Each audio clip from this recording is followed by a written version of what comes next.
Waiting for my bro to log on and shit. So I'm gonna hold on for a second.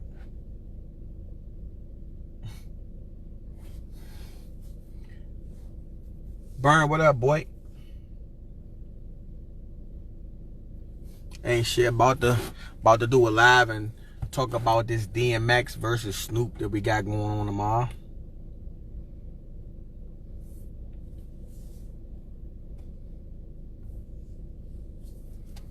Waiting on my brody to log on and shit. Lego. you wild for that one. That's that drunk talk right there. Hey, listen. So for all y'all just gonna see this, I'm like, yo, T a little off right now. Hey, I had a little bit of, you know what I'm saying, the good old wine during our podcast with Damo Hicks tonight. A good friend of mine, fellow podcaster for Wine Bottles and Washcloths, and I had a couple glasses. And normally that shit wouldn't faze me, but quarantining threw a nigga completely off from his threshold, so to speak. Pause if that's necessary. But yeah, got through a successful podcast. But this preview for this DMX versus Snoop, depending on how long it take Rell to log on, shall be interesting. Felix, what up, boy? Hey, man. Hey, listen, before we get to talk, I want to I appreciate both of you guys' supports, man. Like, earlier today, I was talking about, you know what I'm saying, like, real talk. I don't give a fuck who get offended by this, and I think both of y'all can attest to this, because y'all probably done had the same experience. Y'all might even have the same opinion as me. But if you know me, I don't give a fuck on what level you know me, whether we work together, if we family, if you call me a friend. If you ain't never shared nothing that I do, if you ain't never bought nothing that I sell, if you ain't subscribed or followed me on any of my platforms, you whack as shit. You a whole goofball. Period. So if you follow somebody, you call them a friend. I mean, if you're a friend of somebody or a family member, and you can't at least fuck, like, a lot of you niggas is goofy as shit. Niggas will follow every bitch that they see with a big ass or some big ass titties, knowing they ain't gonna ever get a chance to fuck them, never get a chance to meet them. They won't even waste their time DMing these bitches because they know they'll clown their ass. But they'll follow them, like they pictures, put hard eyes on them. But their mans in them will have podcasts. They may be filmmakers like my guy Felix. They may have radio stations like Burn. And it's fucking radio silence, you know what I'm saying, as far as support.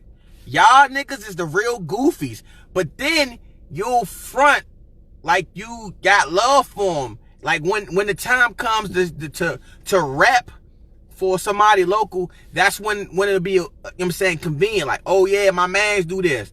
Yeah, nigga, you gotta tell me your mans do this, because you ain't got no, you know what I'm saying, no product to show. You ain't never shared nothing to show. So you gotta tell me, because your actions don't add up. Y'all niggas goofy as fuck.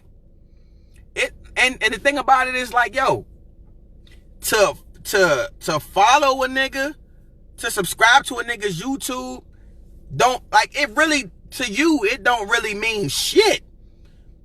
So why, how was it that hard for y'all niggas to follow or share, nigga? And the only reason I'm saying this is because I found it funny, because I was, like, over the course of me doing On the Ride Up, right? B Money will occasionally, you know what I'm saying, go over the analytics, like, and we'll shout out people who following us and listen to our podcast that be from, like, France or Africa or something. And then I found, you know, I don't really care about the analytics of the shit. I'm not an analytics nigga. I don't give a fuck about that. If we got some good shit niggas want to listen to it, great. If we don't, then we, you know what I'm saying, we got to keep working. That's cool with me. But when I looked at it and I saw that 88% of our listeners come from France, to me, that's a whole bag of goofy nigga shit on the part of niggas who ever profess that they got love for me or B or anybody that has anything to do with our podcast. How is that possible that 88%, think of that, 80, you know how many people who would probably call me their friend, or people I would call a friend, or an associate, or any level, or if you mention my name and they know me, they be like, oh, I fuck with that nigga. Same thing with Brian, same thing with Rell, or anybody else who's associated with our podcast. How is it possible? And maybe I'm just, you know what I'm saying, not expecting our shit to manifest itself in France. I ain't spoke that, I can speak a little French, you know what I'm saying? Oui, you know what I'm saying, je m'appelle T, you know what I'm saying? Comment s'appelle tu? You know what I'm saying? But yo, that's crazy. 88%, that's buck wild. But at the end of the day, it's like, listen, I know how it goes. It's like, I know at some point, if we become the trend, and my, hey G, you a real one, G. G is a real one. Here's the thing, me and G don't know each other personally, but G got a podcast, and G tune into my shit, I tune into his shit. He know my catchphrase. I appreciate that shit 100, bro. I appreciate it. And you and the thing about it is, you don't even have to be authentic. G authentic. Felix authentic. Burn authentic. It's some artificial motherfuckers out there. And I got love for y'all too, because listen, not everybody can afford Gucci. Some people need to go order on DH Gate. To be honest with you, I guarantee you, more motherfuckers is on DH Gate than they are on Gucci, because that's what the budget at. Especially with this pandemic. But at the end of the day, it's thank you.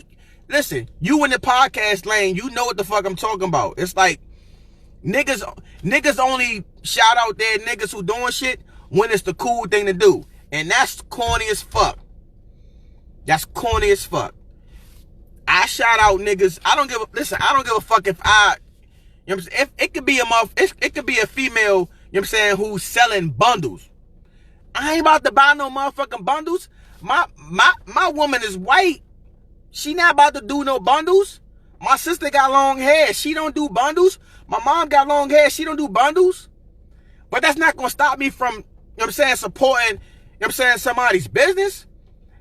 It ain't even costing me no money. You say, yo, hey, share this post about, you know what I'm saying, somebody selling candles. I don't burn no motherfucking candles. My electric work perfect. But if you burning candles, then I'm a motherfucking shout you out. Hey, yo, somebody that I know who watching my podcast, who watching my IG or my Facebook or my Twitter, looking for somebody that sell candles. So you don't know who the fuck is tuning into your shit.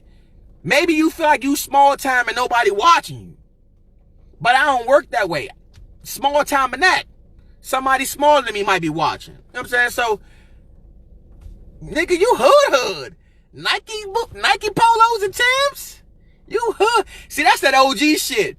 You know a nigga pushing 40 already there when he wearing Nike polos and Timbs, my nigga. Hey, listen. Hey, whole time, listen. All right, my rant is over. I'm not ranting no more.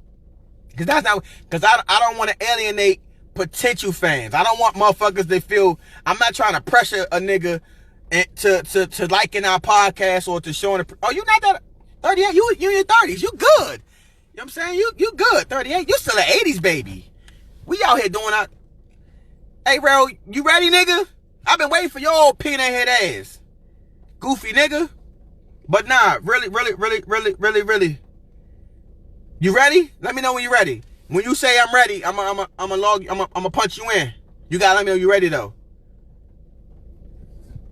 But even you, hey, G, real talk though. You know what I'm talking about? Like, it's a lot of clown niggas out there. And the funny thing is, if you pay attention, it be the niggas who will profess their fucking love and their loyalty to you. And then look at them. They don't share none of your shit. They gotta come around to liking your shit. Yo, how hard is it to share nigga shit? I have niggas sending me goofy videos left and right. Goofy videos.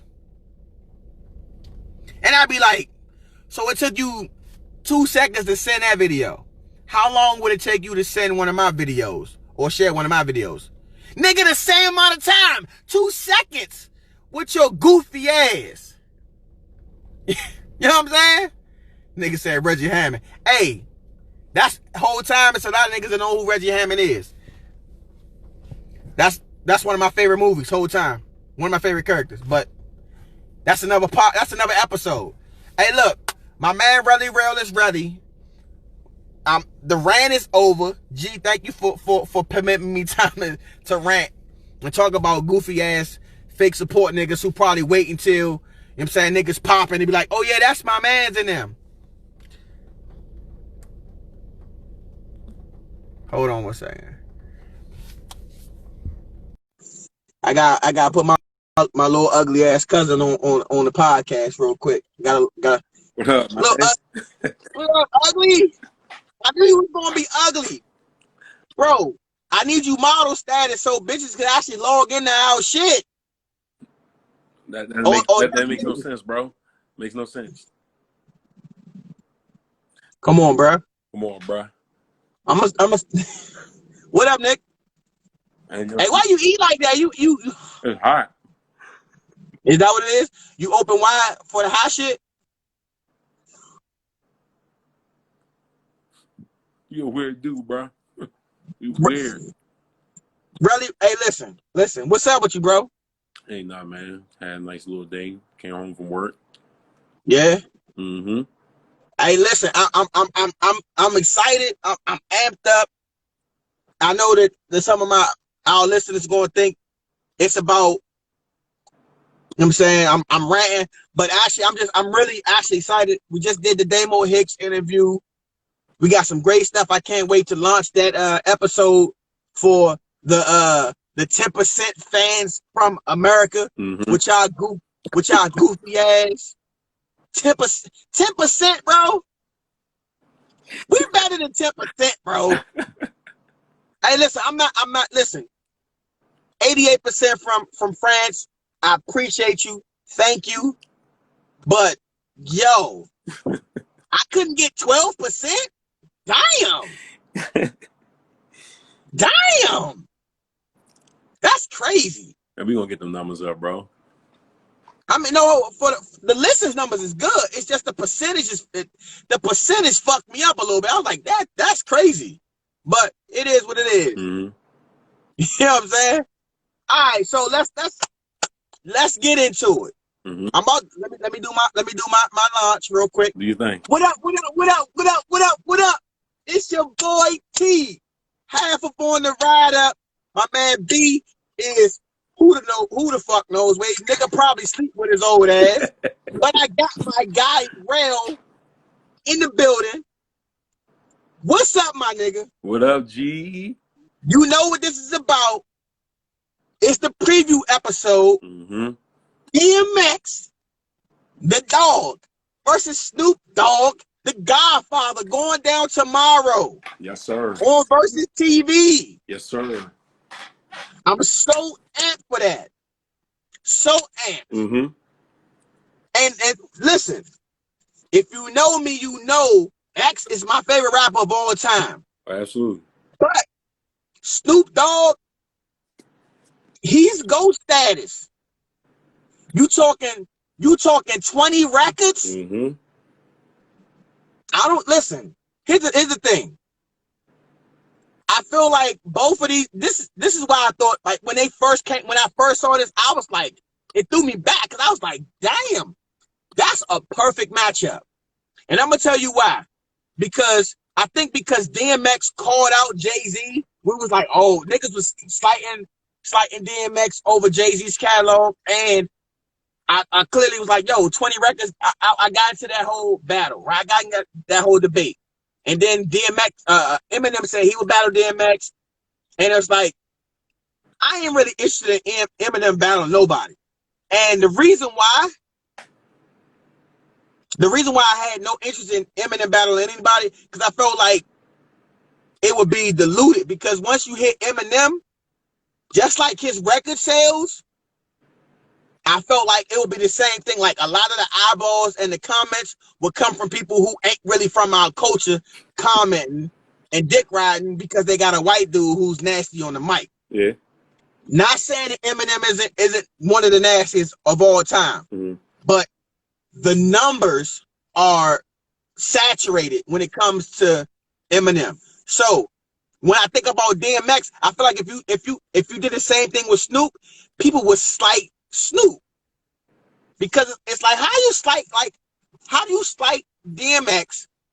How do you slight Snoop? I'm like, damn, this is why Swiss and Tim are winning like a motherfucker, right? Because they thinking outside the box. We looking for the Kanye versus Rell. We looking for the Usher versus Chris Brown. They thinking DMX and Snoop. That was, cause I didn't even think about that at first, man. Like when I actually found out this comes to the battle, I was like, yo, that makes sense though. They got that's the a good battle. They got the sales, and they got the well, DMX ain't got the longevity like Snoop, but you get what I'm saying though. They can just go hit for hit though.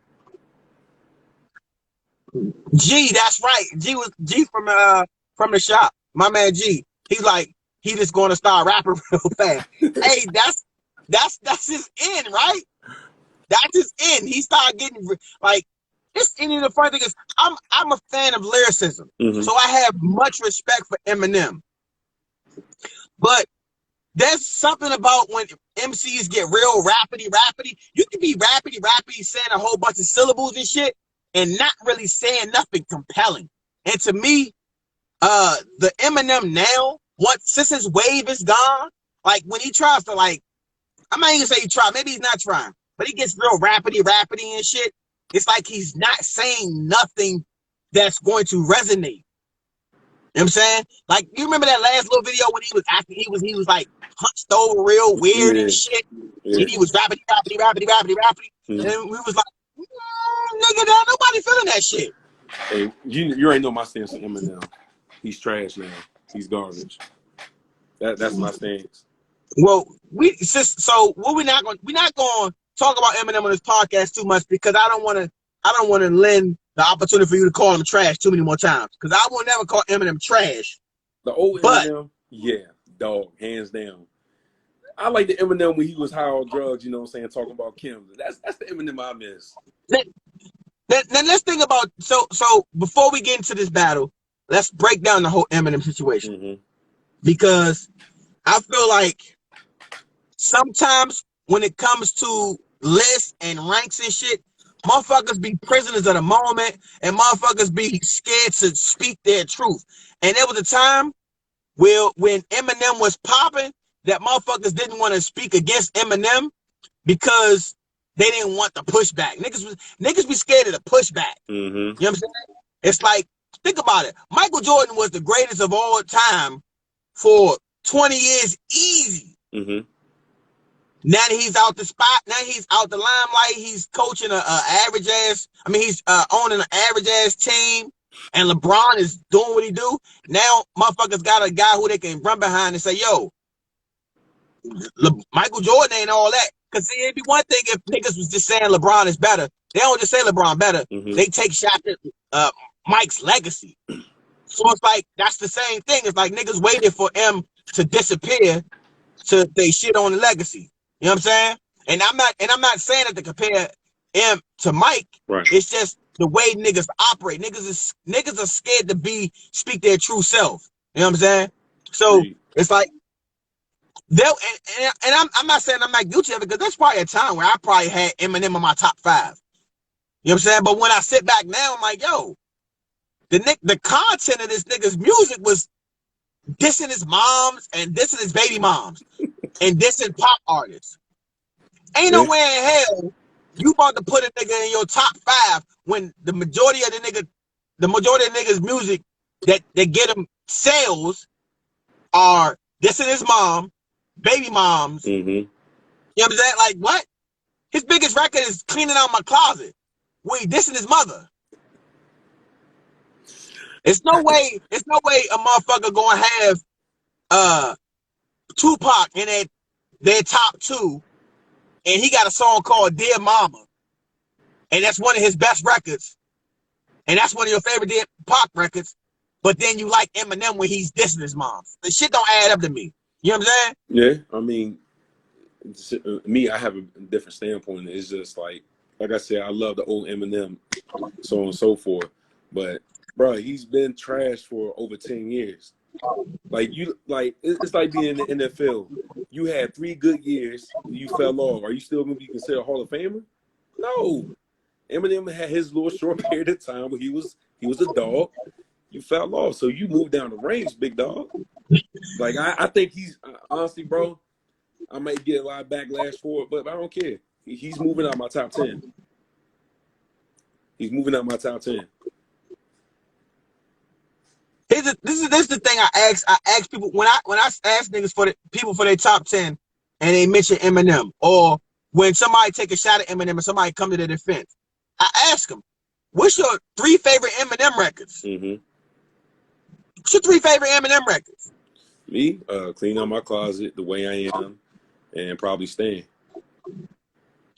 Commercial records. Eminem, that's the thing. Eminem is commercial, but here's the thing.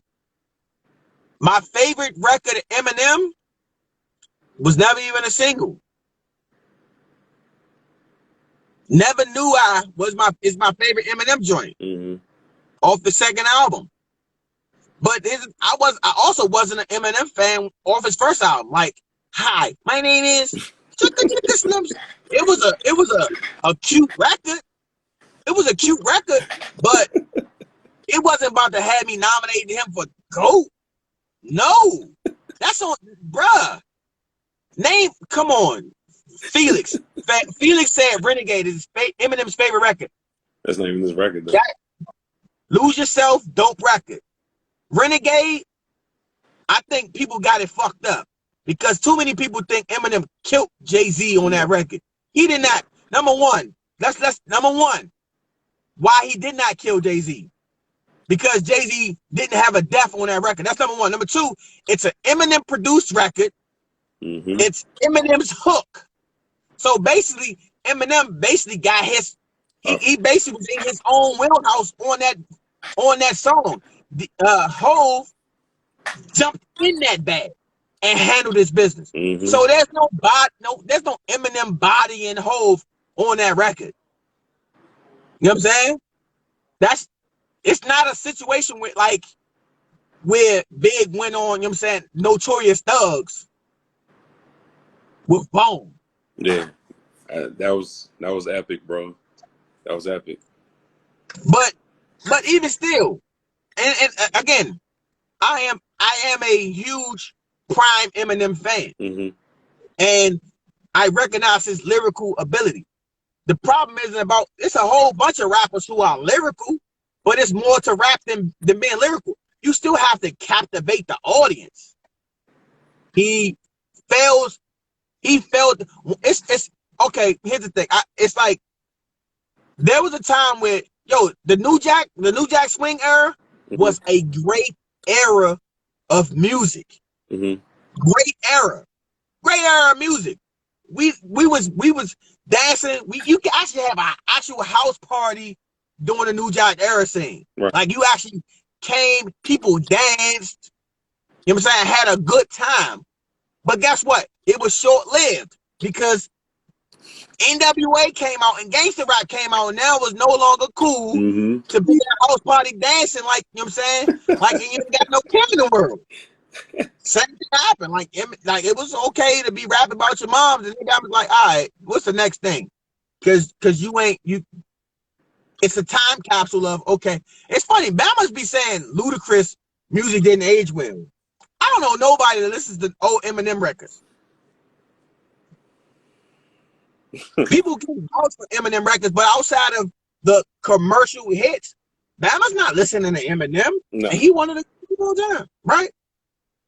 But anyways, we not here to talk about him. We done with him. Let's get on to it. Now, like I said before, Niggas don't dance their cookie. Hey, one of my favorite rap groups, Goody Mob, what they say? Niggas don't dance no more. All they do is this. All they do is this. Oh, that was real shit though. I love Goody Mob. Goody Mob is so slept on, yo. Goody Mob is so slept on. All right, so I got people in my ear saying that Snoop is going to wash DMX. And I'm curious, like, how in the fuck do everybody that DMX get mentioned against, DMX getting washed? I think do you know that DMX is the only rapper breathing air? Facts, that's still standing out. Black Ice off that Still Standing album, fire. Outkast, yo, Dungeon Family, bro. I tell you, DMX is the only rapper who was breathing at the time to drop 2 #1 albums in the same year. Yeah. The only other rapper to do it was Tupac, and Machiavelli came out after Tupac was dead. Right. So it's not the same, because who's to say that Machiavelli would have came out in the same year had Pac not passed away? He might have kept working on the album. Who knows?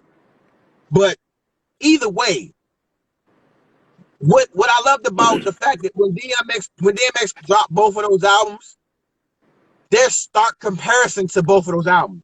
It wasn't like it didn't, you know, you can tell with certain rappers drop their first album and then their second album come out and it sounds like they had some leftover records that they put on the second album just to push the album out. Right. You can tell that DMX didn't have that, because, and I tell people all the time, because I feel like I'm a historian of DMX's rap career.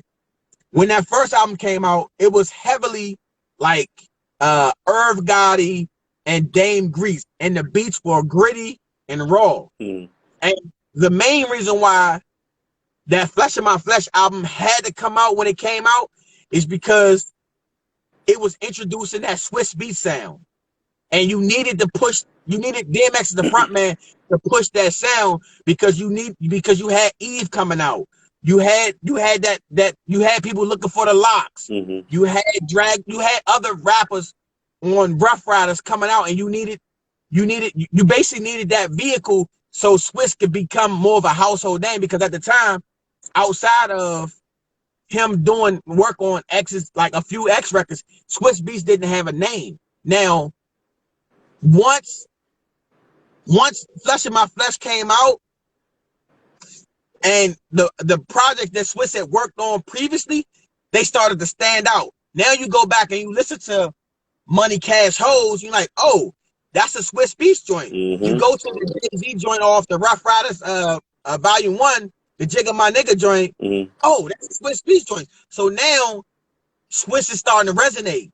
And beforehand, I don't think Swiss necessarily had the name that mattered. Like, it was just another producer at one point. The good thing, I think that one thing I love about Swiss is that he wasn't satisfied with his quality of work, and he ended up, you know what I'm saying, building them upon it. So, but I could talk all day about X. You know what I'm saying? I wanted, before I really get into this, I gotta talk about Snoop. I remember when Snoop, I don't know if you probably don't have a great recollection of Snoop when he first came onto the scene. Yo, nah, I was a baby. The first time I remember hearing Snoop was Ain't That the G Thing record. Bro, you couldn't turn on the jukebox. I don't know if y'all had that in Georgia when you was growing up. Nah, but the jukebox, bro. like fuck MTV. Black people didn't give a fuck. Facts. I'm about to get there. Hold up one second.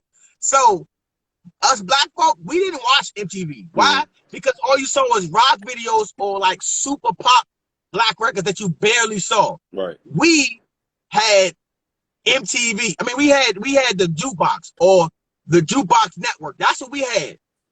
So G said it already, so I'm gonna say it. The first record that we heard Snoop on was Deep Cover, but it didn't resonate at the time.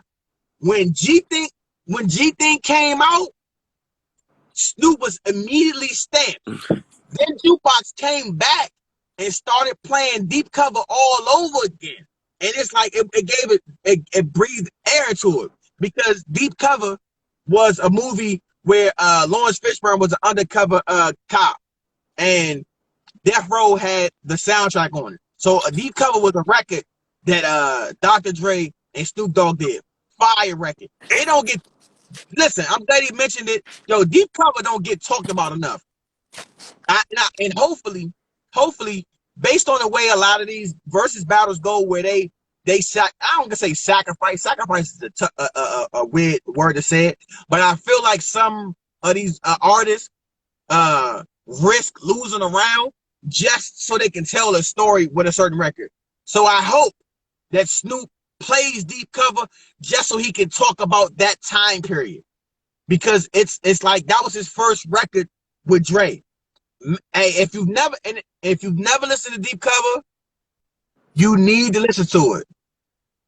No, it was called the Jukebox Network at first, Felix.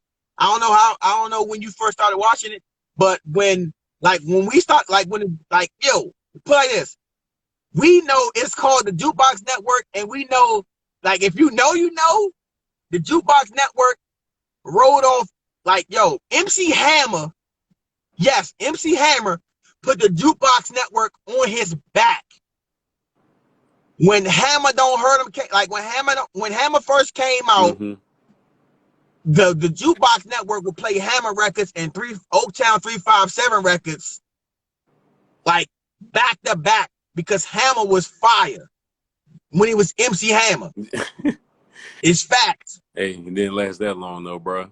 No, he lasted a good while. He had a good little run, but he was around the New Jack era, the New Jack Swing era. So a lot of the happy-go-lucky shit, sort of fell by the wayside when gangster rap took over. So once Snoop, and the funny thing is though, a lot of these rappers will tell you MC Hammer was a cold G. So in the streets, they wouldn't disrespect Hammer.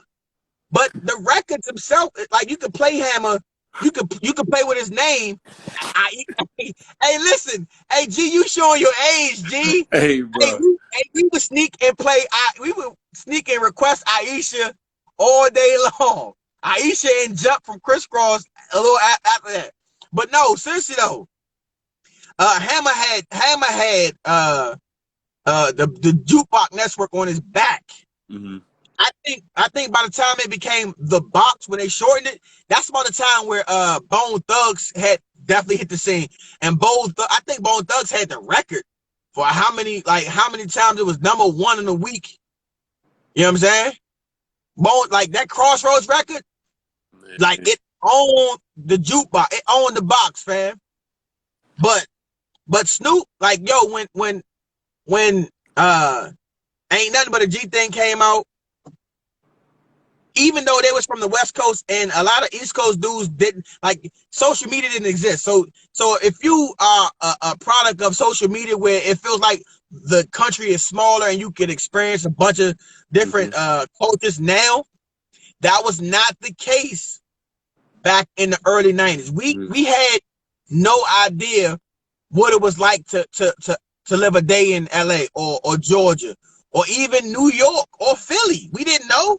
So whatever we got to see based on a video or a movie, we had no choice but to believe it. Right. But when we saw Ain't Nothing But a G Thing, even though it was like the lingo was a little different, nigga, we related. It's like, yo, this is I know a nigga like Snoop.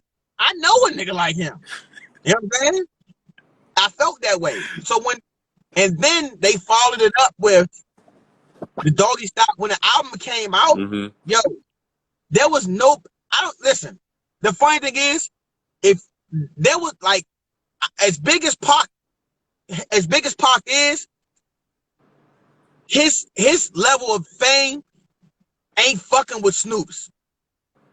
What you mean? When Snoop I can say that for a lot of rappers. When Snoop was at his height, yo, Doggy Style, and then Murder Was the Case, you couldn't fuck with Snoop. And the thing about it is, he ain't even the most lyrical. He's not even close to the most lyrical rapper. But you'll never put in that top 10 though. I mean, it depends who you ask. But Gin and Juice, you couldn't turn on the radio and not hear Gin and Juice. But I remember seeing the video growing up. G said, "Throw the table over, you tripping." No. Listen, I'm not slighting Pac. What I'm trying to do is paint a picture, because that's Rell's favorite rapper of all time, and he probably didn't have like he can't. It's impossible for him to have a real recollection of Snoop at his height, because he was, number one, he's a military brat. He wasn't able to, like, he wasn't from that era where he could watch and see what was going on when Snoop was doing his thing. But that Doggy Style album and that whole time period, you couldn't touch Snoop.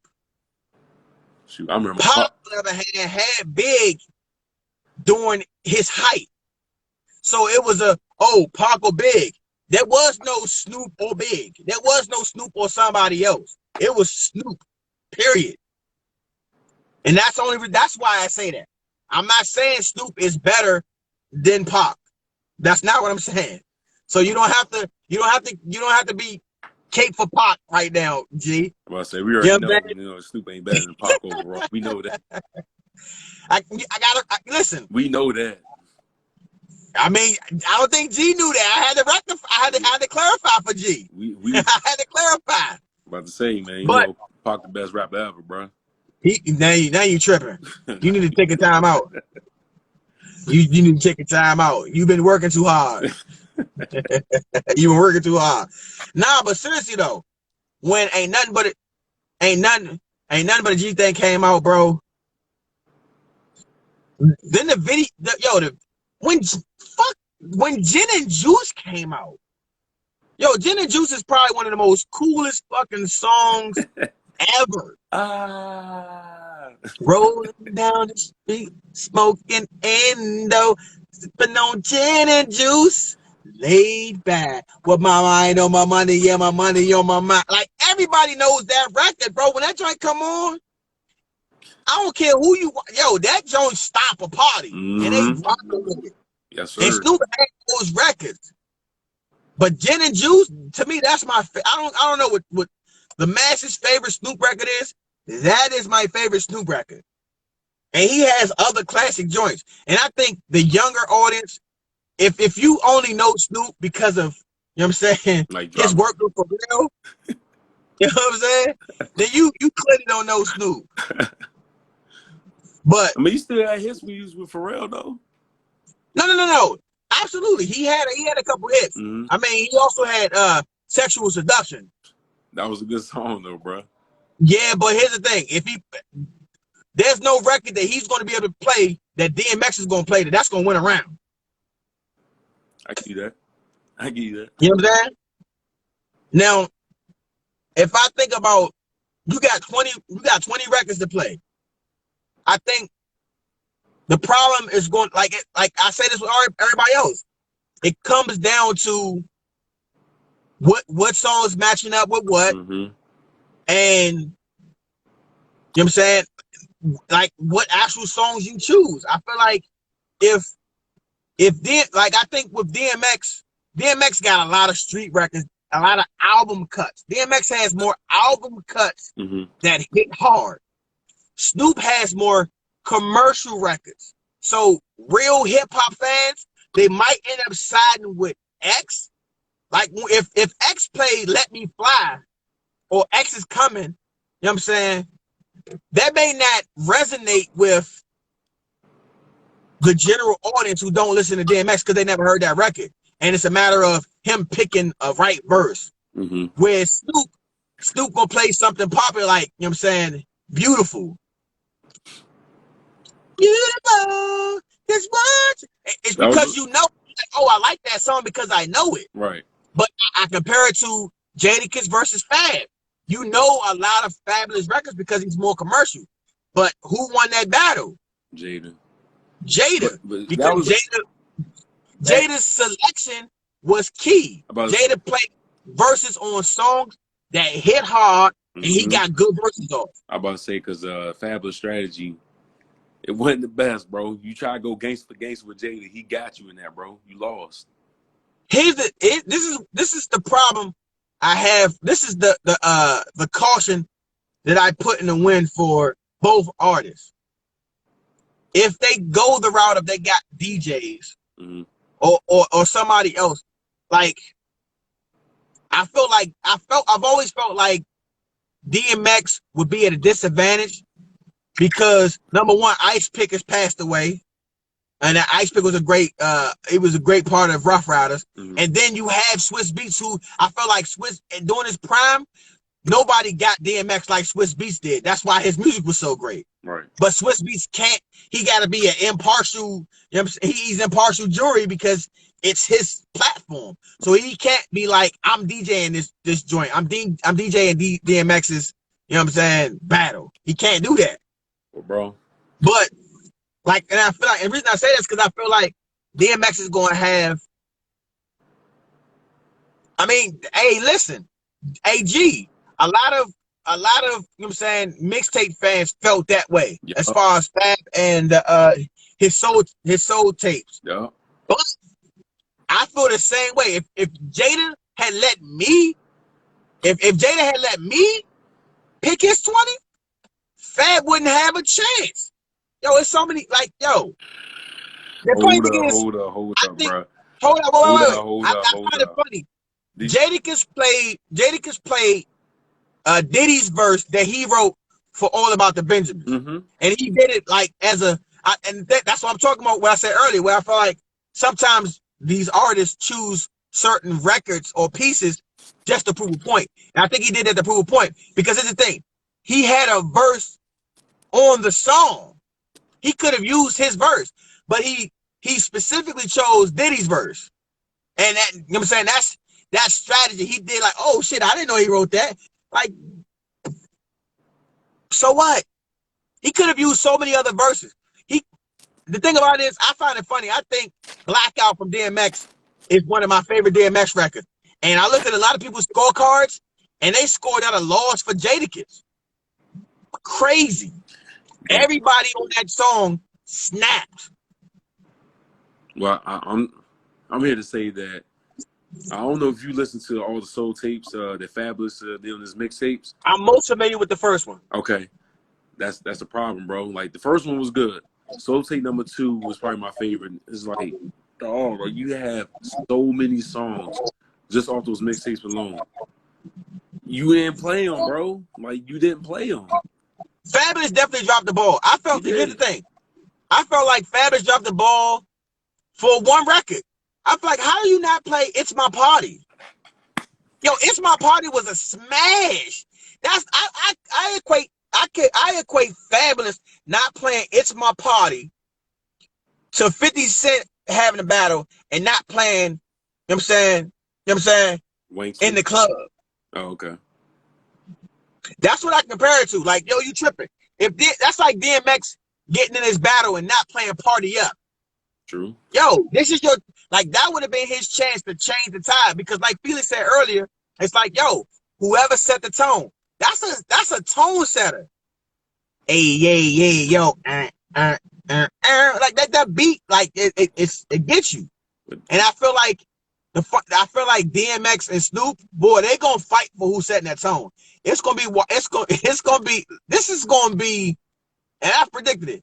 I don't give a fuck what nobody say. This might be the best versus battle that there is so far.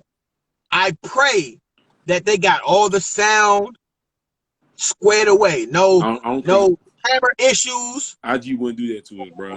They wouldn't do that. You tripping? I pray. Listen. Even though I'm on IG right now, I'll say it. Based on the fact that we've seen several mix-haps with versus battles, but Tekashi 6ix9ine can have 3 million views and be on live how long he wanted. Come on, bro. Shit don't add up to me. I mean, bro, it's all about marketing, bro. He brings in sales. He make like, come on, you know how it is. So G said Snoop got it easy. Now I'm convinced. So G, why do you think he got it easy? I mean, you talking 20 records and you got to choose it. So what if Snoop feel like his work as Snoop Lion is fire, and he choose some Snoop Lion records? You still got him winning? What about his gospel? What about his gospel album? If he plays some shit off that, you still got him winning? You know what I'm saying? If he plays those, but here's the thing, DMX, if he play that Lord God, bro, leave that Lord Give Me a Sign shit alone. Don't play that shit. So what about Slipping? DMX, listen, as one of your biggest fans, bro, don't play that shit. You might love that record, but nigga, that ain't a win. It ain't a win. It's not a win. It didn't win on the billboards. It didn't win on TRL. It didn't win on fucking First, you know what I'm saying, 106 in Park. It didn't win nowhere. So don't play that shit. Though, bro. If you felt connected to it, and don't play it. And you know what? Here's the thing. Us DMX fans, I'm gonna tell you like this. We know damn well DMX is gonna lose at least 1 or 2 rounds, because instead of playing a rap record, the nigga gonna choose one of his prayers as a round. Give me faith till I die, but please, Lord, treat him right. Nigga, you lost that shit. And I love those prayers. I mean, bro, that could be one of the rounds where Snoop Dogg play some OC stuff, like sexual harassment. He might. Hey, listen. And the thing about this is why I love DMX so much. DMX ain't never went commercial. The closest records you can say DMX went commercial was Party Up and What These Bitches Want. Now listen to those records. Mm-hmm. Neither one of those records is really commercial. It's just motherfuckers falling, like white people love Party Up. He talk gangster and shit in that song. Listen to it. Bro, we already know, we all heard it. If you ain't hear that song by DMX, bro, you don't know hip hop, bro. You don't know it. And then you talk, DMX killed a record that got Cisco singing the hook, and Nokia produced the joint, and DMX kept it hood. Then I'm gonna tell you how dope DMX is. DMX had a whole verse where all he did was rap names. Who else can do that? Anita, Brenda. Who else can, bruh? And who else can do that, bruh? Come on. But to not take away from Snoop the type of motherfucker that had you saying a whole different language that don't exist. Snoop made a whole language. He got everybody saying dizzle and izzle and jizzle. What the fuck is a dizzle izzle? My nizzle? You know what I'm saying? Man, I'll tell you this. I hope Snoop Dogg play Lottie Dottie, bro. I hope he played that joint, bro. Classic record. So, okay, so if there's a record, like I feel like a lot of the records that Snoop has that I like are at least commercial enough that I know he's going to play them. Mm-hmm. But I think like he's going to play the records that I need him to play. Yeah. My question for my curiosity with Snoop is, like, after you get out of doggy style, pause, what is he going to play? Like, I think a lot of Snoop's records are going to come from doggy style. But if they don't, if you pull a Fabulous, he in trouble. Because it's like if he plays records when he love them, but they ain't hitting, and DMX play something from his first 2, maybe 3 albums, problems. Yeah, it's definitely going to depend on the lineup, though, man. Because if they both play their cards right, it's going to come down to a 1 or 2 stretch, 1 or 2 round stretch, bro.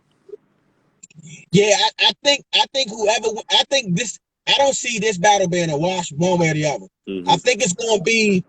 To be honest with you, I see it going 11-9 either way. Mm-hmm. 12-8 either way to be generous. Yeah, it's gonna be a close one, bro. Like Yo, cause facts. Hey, Felix, facts. Listen, because then you talk. See, that's the thing about DMX. I don't know if DMX is going like he's the type of person and he's so caught up in his own shit that I don't think DMX is even gonna really play features unless somebody else is in his ear. So I wouldn't be surprised if DMX didn't play 24 hours his 24 hours to live verse or his money power respect verse or his 4-3-2-1 verse. I wouldn't be surprised. Come on, G. Snoop Dogg. Okay, G. I'm. What records? How many records? Not what records. How many legit records can Snoop play from his No Limit time? Down for my niggas. That he could play in a versus battle that will win rounds. Down for my niggas. That can be one. I don't remember that. I don't remember Snoop's verse. Come on, bro. I'm serious. I don't remember Snoop's verse and Ride for My Niggas. I don't remember his verse. I remember the hook. I ride for my niggas. I die for my niggas. Yeah. I don't remember Snoop's verse. Hell, I'm not even sure if it's Snoop's song now. I gotta look back now. I think the only thing I personally was it Magic? Or was it Mac? Was it Magic or Mac? Who was it on featuring that record? Was it Magic or Mac? I have no idea. Hey, G. Hey, listen. If you'd have called me pre-pandemic, I'd have took that bet. But $20 hit different these days, bro. 20. I can't afford. I can't afford a $20 bet, man. Nigga, why you think I'm recording my car? I'm about to sleep in this motherfucker. I ain't got no house no more. I'm sleeping in my crib, in my car now. This is the crib. You know what I'm saying? This is the curtain. I'm bullshitting. Oh, it was a C Murder record. Okay, yeah, I know that, but you know, if you're gonna play songs off mixtapes, so you know you going like Jadakiss is playing features, bro. He wasn't playing all his songs. But okay, so what fire features do Snoop have? No, I only after Death Row. No, I definitely say only Down for My Niggas. Yeah, that's about it. So G said all that No Limit shit was cranking. Mac, Servo, and Magic. I'm not debating whether or not No Limit was popping at the time, but I will contest. I will contest Snoop's involvement in all that cranking. Snoop came in on the back end of No Limit's reign, and he wasn't there that long to really benefit from being on there. Like the game is to be sold, not told. I really didn't care about that. So Felix like X, here comes the bone. I pray not. I pray he don't play that. So here's the thing. There was a when DMX first called out Jay-Z, there was somebody decided to make a playlist and they was listening to these DMX records and Jay-Z records. And there was a bunch of it was a bunch of choices from DMX. I was like, yeah, you could tell the motherfucker wasn't the biggest DMX fan. They choosing these records because right. No way I would pick these. Yo, Lord Give Me a Sign will not get picked. No way. But it was a good song though, bro. I'm trying to win. Outside of him saying, Lord, give me a sign, there's nothing people remember about that record. Hell, me and Felix, we went to go see DMX last April. He played a bunch of records. A few of them I was like, I wasn't the most familiar with because they were random. But Lord Give Me a Sign was not one of them. It was not one of them. Right. Snoop Dogg, on the other hand, I think Murder was Snoop gonna be in it. Trust me. I hope this is what I hope Snoop does. I hope Snoop don't wait to drop the shit. Like yo, if you're going to, like you know what a lot of artists do, they hold off and play like their biggest record for their last record. Right. I hope Snoop doesn't do that. I hope he has like one record where it's like that, and I think that plays into the mystique of it all. Like, what's that one record they think is their record. So I'm curious. Like Alicia Keys, I wasn't sure what record Alicia Keys will hold to her, excuse me, her last record, but I figured it was like a pick of 3, and she ended up choosing the record. With Snoop, I'm curious as to what that record will be for Snoop, because it can be, you know what I'm saying, Gin and Juice. It can be, you know what I'm saying, G thing. But what if he decides that, you know what I'm saying, Drop It Like It's Hot is his dopest record that he had to hold to the end? I mean, bro, you supposed to hold the record that you know is gonna be either a win or a draw. I mean, bro, he can also play, you know, Gangsta Party, come out with that. Something, you know, that was With hot. Snoop, But yeah, stupid Pop. yeah, like it was a hot song, but it's not his best song. You feel what I'm saying? Setting the tone. I won't be so.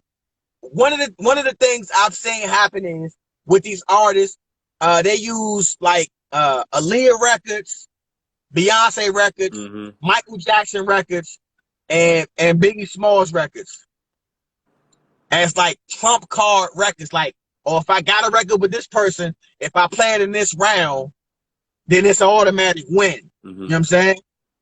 And like I hope DMX don't play that record with Aaliyah. I wouldn't play that record.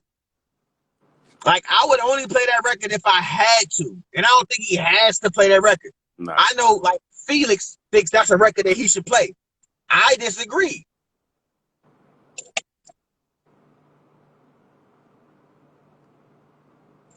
No, definitely. Fair play. So, features are definitely fair play. Because they both got features that I'm saying that matter. DMX has features with a couple rappers. I feel like he got Money Cash Hoes on Hoes Volume 2. He got Money Power Respect. He has he got the Murdergram joint. He got the It's Murder on Ja Rule joint where he kills it. That beat's nasty. Shout out to Irv Gotti.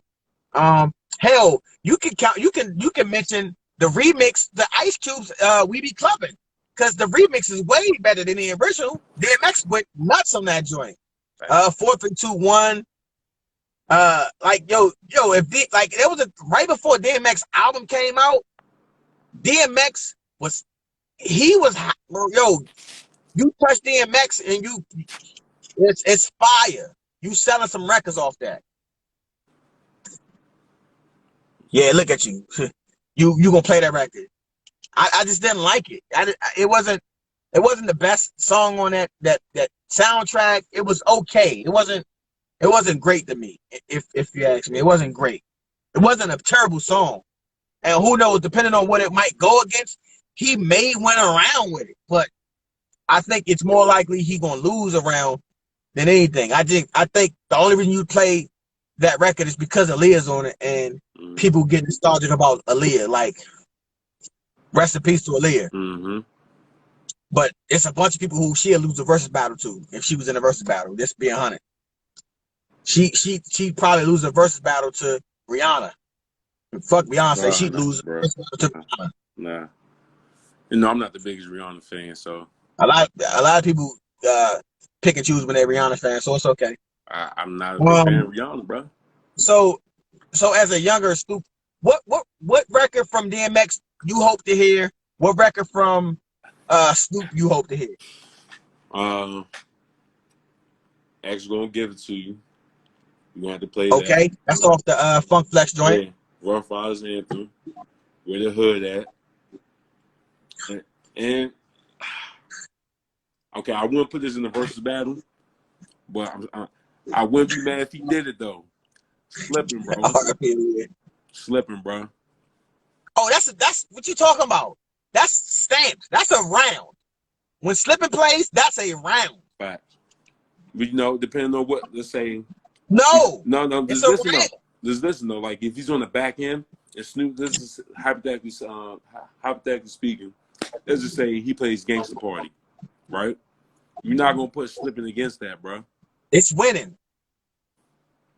All right, so I don't know, IG is telling me I got 10 seconds. I appreciate Felix and G from the shop for chiming in. Rell, thank you for being on the ride up. Yes, sir. It's been a pleasure.